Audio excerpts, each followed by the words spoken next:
छत्तीसगढ़ की सबसे बड़ी खबरें सबसे पहले प्राप्त करने के लिए छत्तीसगढ़ अंजोर समाचार चैनल को सब्सक्राइब करें और वीडियो को लाइक करें। आज के इस वीडियो में जानेंगे सरकार ने कौन कौन से बड़ी घोषणा की और आप छत्तीसगढ़ के किस जिले या गांव से वीडियो को देख रहे हैं तो कृपया कमेंट बॉक्स में बताएं। कवर्धा में शिक्षा व्यवस्था की बदहाली पर एबीवीपी का हल्ला बोल, कलेक्टर कार्यालय का किया घेराव।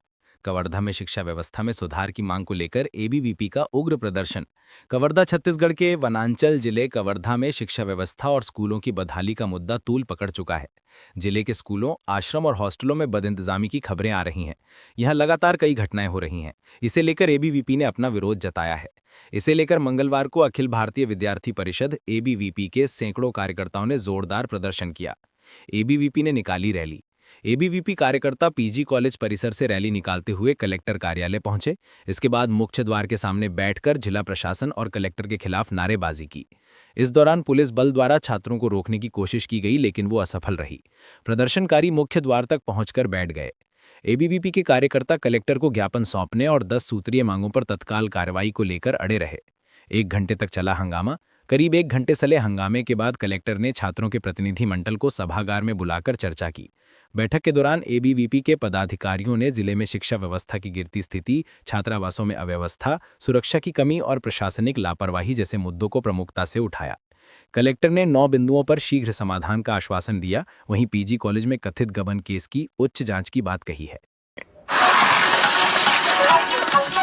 नल जल योजना 2 साल से बंद और बिल भेजा गया 6 लाख। गौरेला पेंड्रा मरवाही में कई जगह नल जल योजना 2 साल से पूरी तरह ठप है।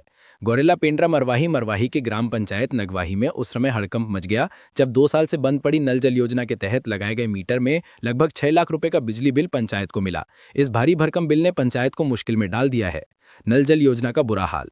नगवाही ग्राम पंचायत के सरपंच मंगल सिंह ने बताया कि ग्राम पंचायत नगवाही में नल जल योजना बीते 2 साल से पूरी तरह ठप है। गांव के अधिकांश घरों में पानी के लिए नल का कनेक्शन अभी तक नहीं दिया गया है। पाइपलाइन बिछाने का कार्य भी अधूरा पड़ा हुआ है, जिससे जल आपूर्ति कभी सुचारू रूप से शुरू ही नहीं हो सकी। इतना ही नहीं, योजना के तहत स्थापित पंप हाउस भी लंबे समय से बंद है और इसके संबंध में पंचायत ने पीएचई विभाग को कई बार लिखित सूचना भी भेजी है। लगभग 6 लाख के आसपास का नल जल योजना का बिल आया है, जो घुरगेव पारा और ग्राम पंचायत नगवाही का है। नल कनेक्शन बंद है, जहां चालू भी है तो वहां पानी नहीं आ रहा। मंगल सिंह, सरपंच नगवाही ग्राम पंचायत। नल जल योजना में भ्रष्टाचार का आरोप। सरपंच ने नल जल योजना में भ्रष्टाचार का भी आरोप लगाया है। उन्होंने इसकी लिखित शिकायत पीएचई विभाग में की है। सरपंच का कहना है कि शिकायत के बाद भी अब तक कोई भी अधिकारी जांच के लिए नहीं पहुंचा। सरपंच ने शिकायत में यह भी बताया कि पाइप कनेक्शन और घर कनेक्शन भी नहीं दिया गया है, जिस पर अधिकारी ने कनेक्शन कर पानी उपलब्ध कराने का आश्वासन दिया। अंबिकापुर के शहरी विकास में आएगी गति, तेजी से बनेंगे सड़क और flyover. Deputy CM Arun Sao ने अंबिकापुर शहर के विकास के लिए कई योजनाओं का भूमि पूजन और लोकार्पण किया। सरगुजा आने वाले दिनों में विकास कार्यों की इबारत लिखेगा। इसके लिए राज्य शासन ने 82 करोड़ रुपए की राशि मंजूर की है।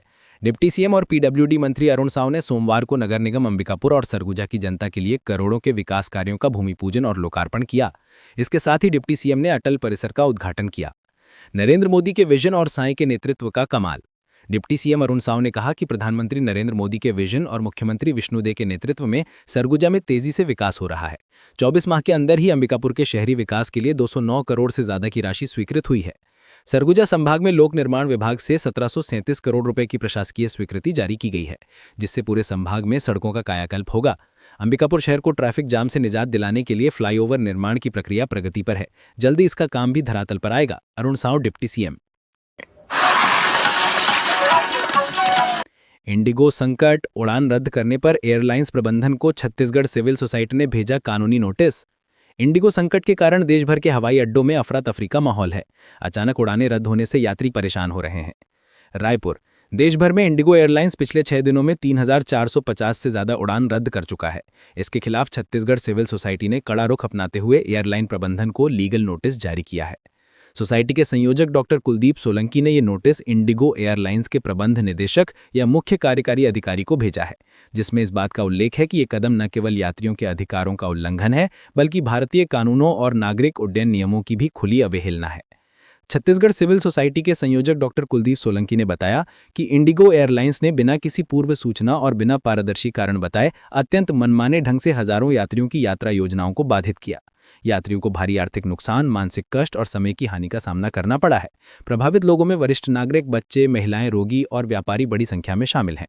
ऐसे लोगों के लिए अचानक फ्लाइट कैंसिल करना किसी आपदा से कम नहीं है। सरकारी एम्बुलेंस में इमरजेंसी सेवा देने वाले कर्मचारियों पर वेतन संकट, हड़ताल की तैयारी। कोरबा में एम्बुलेंस कर्मियों ने की स्ट्राइक की तैयारी, वेतन संकट को लेकर फैसला। कोरबा सरकारी एम्बुलेंस संजीवनी डायल 108 संजीवनी एक्सप्रेस में इमरजेंसी सेवा देने वाले कर्मचारियों पर वेतन का संकट आ गया है। कर्मचारियों का कहना है कि 3 महीने में एक बार वेतन दिया जा रहा है, जिससे परिवार चलाना मुश्किल हो गया है। अब संजीवनी के तकनीकी कर्मचारियों के साथ ही पायलट भी हड़ताल पर जाने की तैयारी कर रहे हैं। कलेक्टर और सीएमएचओ को सौंपे ज्ञापन में उन्होंने 3 दिन का अल्टीमेटम दिया है। समय पर वेतन भुगतान नहीं होने पर वो 12 दिसंबर से अनिश्चित हड़ताल पर चले जाएंगे। ग्रेच्युटी भुगतान की मांग।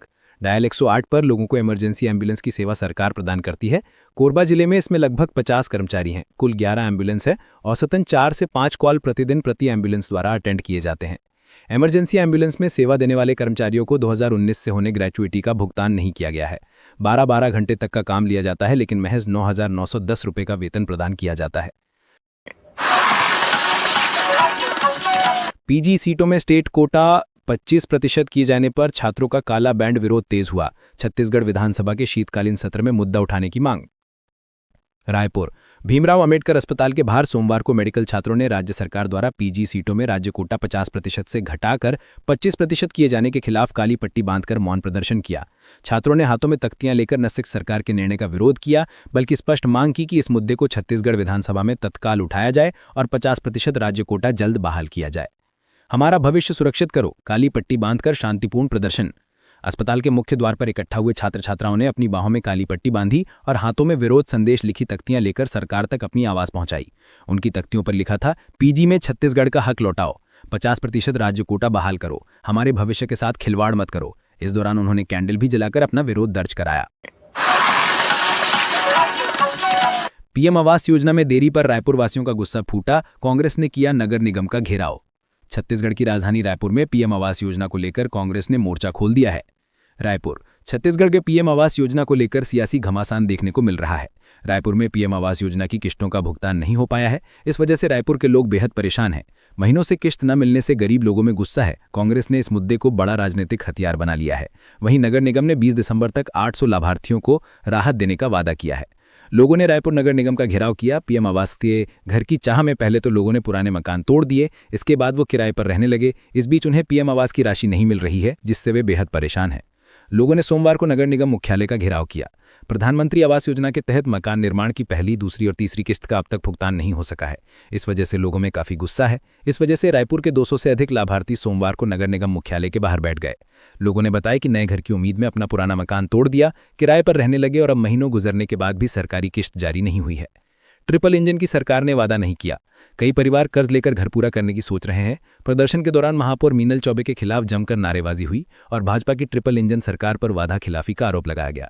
धरने में रायपुर नगर निगम के नेता प्रतिपक्ष आकाश तिवारी, युवा कांग्रेस प्रदेश अध्यक्ष आकाश शर्मा और व्यापारी प्रकोष्ठ अध्यक्ष कन्हैया अग्रवाल जैसे कई कांग्रेस नेता पहुंचे।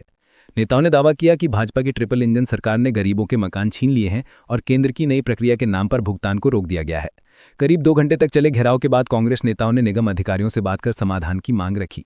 नगर निगम ने सफाई दी। धरने के दबाव के बाद नगर निगम के अधिकारियों ने प्रदर्शनकारियों से बातचीत की और जल्द भुगतान का आश्वासन दिया। निगम के अपर आयुक्त विनोद पांडे ने स्पष्ट किया कि 323 हितग्राही का भुगतान किया गया है। 392 और 66 कुल मिलाकर 458 हितग्राही ऐसे हैं जिसका डीडीओ बनाकर सूडा को भेजा है। इस बार पीएम आवास भुगतान की प्रक्रिया में केंद्र सरकार की ओर से कुछ तकनीकी बदलाव हुए हैं, जिसके कारण भुगतान में देरी हुई है। हम भरोसा दिलाते हैं कि तकनीकी अड़चन दूर कर दी गई है और आगे पारदर्शी तरीके से भुगतान होगा। विनोद पांडे, अपर आयुक्त नगर निगम। राजधानी में हुए इस बड़े विरोध ने राजनीतिक गलियारों में हलचल बढ़ा दी है। इस मुद्दे पर कांग्रेस और बीजेपी के बीच जुबानी जंग भी देखने को मिल रही है। नगर निगम 20 दिसंबर 2025 तक नए घर का वादा पूरा करने की बात कर रही है। ऐसे में अब सबकी निगाहें 20 दिसंबर पर टिकी हैं। छत्तीसगढ़ में मेडिकल पीजी का राज्य कोटा हुआ आधा, कांग्रेस का साय सरकार पर तीखा हमला। छत्तीसगढ़ में मेडिकल पीजी यानी एमडी एमएस सीटें घटने पर सियासी हंगामा खड़ा हो गया है। रायपुर छत्तीसगढ़ में मेडिकल पीजी एमडी एमएस सीटों के राज्य कोटा को 50% से घटाकर 25% कर दिया गया है। इस फैसले पर अब नया सियासी घमासान शुरू हो गया है। कांग्रेस राज्य सरकार पर हमलावर है। कांग्रेस का आरोप है कि फैसला प्रदेश के उन एमबीबीएस छात्रों के साथ अन्याय है जो अपने ही राज्य में आगे की पढ़ाई करना चाहते हैं।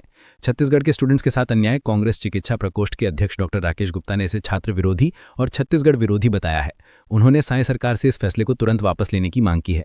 कांग्रेस चिकित्सा प्रकोष्ठ के अध्यक्ष डॉक्टर राकेश गुप्ता ने कहा कि छत्तीसगढ़ के सभी सरकारी और प्राइवेट मेडिकल कॉलेज से पास आउट एमबीबीएस छात्रों को अब पहले की तुलना में आधा कोटा मिलेगा। पहले 50% सीटें राज्य के छात्रों के लिए सुरक्षित रहती थीं, लेकिन नई अधिसूचना में इसे घटाकर 25% कर दिया गया है। जय जोहार, जय छत्तीसगढ़, धन्यवाद।